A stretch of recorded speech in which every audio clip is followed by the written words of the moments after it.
how excited are you here tonight to celebrate horror and sci-fi? Oh, it's great. I mean, I love this the Saturn Awards. I come every year if I can make it, and it's a great evening. And I think sci-fi and horror do deserve their own awards because they generally get panned by the bigger award shows.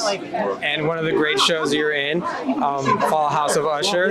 Tell me a little about working with Mike Flanagan on recurring projects, and you guys have anything in the future? Because we want more. Well, I haven't gotten a call yet for any of Mike's upcoming things, but I love working with Mike. He's a great innovator in terms of bringing new things to the genre. And I think when you watch a Mike Flanagan piece, it's very unique, and it's because of his take on it, and he's very clever with his writing and taking something and turning it into something that you did not expect. So I have fun because it's a fun collaboration, and he usually gives me interesting characters to play, and I get a lot of latitude in terms of what I can bring to it.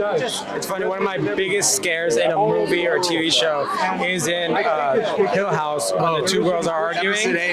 Yeah, when she comes up between the sisters arguing. Yeah, you have to be. You have to know about it for it not to work.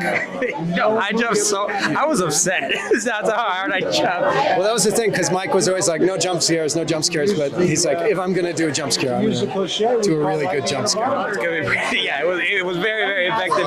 Now, we remember you, of course, from E.T. in the 80s. Now, what was it about that decade that made so many good sci-fi or action movies that's becoming a little bit harder to replicate these days?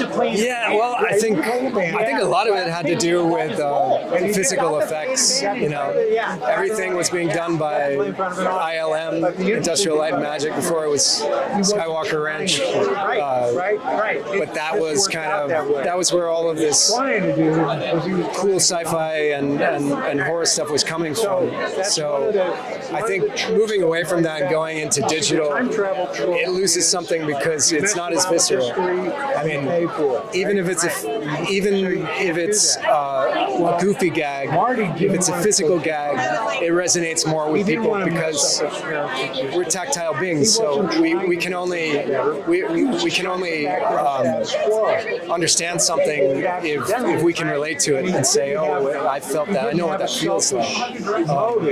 So I think losing some of that visceral nature, just in the actual filmmaking, has changed things. Thanks for sharing that, and thank you for stopping by. Yeah, thanks. Hope you have fun tonight.